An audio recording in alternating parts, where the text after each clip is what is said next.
शिरूर तालुक्यातील पाबळ येथील शिक्षण प्रसारक मंडळाची पंचवार्षिक निवडणुकीसाठी रविवारी 21 जानेवारी रोजी मतदान होत आहे।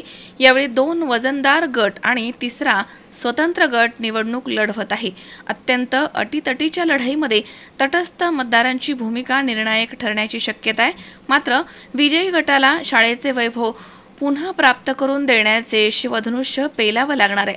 शिक्षण प्रसारक मंडळ पाबळची पंचवार्षिक निवडणूक अध्यक्षीय पद्धतीनं होत असलेल्या या निवडणुकीमध्ये अध्यक्ष आणि उपाध्यक्ष या दोनच पदासाठी मतदान होत आहे। यावेळी अध्यक्ष आणि उपाध्यक्ष पदासाठी 3 उमेदवार असले तरी 2 गटामधील उमेदवारांमध्ये सरळ लढत होणार आहे।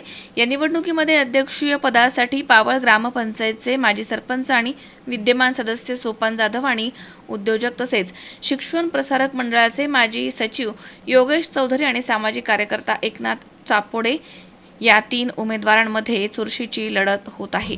तर उपाध्यक्ष पदासाठी प्रकाश बगाटे, कुमार तुकाराम बगाटे आणि दौलत उर्फ राज गायकवाड हे 3 उमेदवार आपलं नशीब आजमावत आहेत। गेले 10 वर्ष शाळेमध्ये अनेक सरस निरस घडामोडी घडल्या आहेत आणि यामध्ये शाळेची पटसंख्या, गुणवत्ता, शैक्षणिक, मैदानी खेळ अशा अनेक बाबींची मोठ्या प्रमाणावरती न भरून येणारी हानी झाली आहे। यावेळी शाळेला योग्य दिशेनं घेऊन जाण्यासाठी योग्य अध्यक्षांची गरज या निमित्तानं पुढे येते।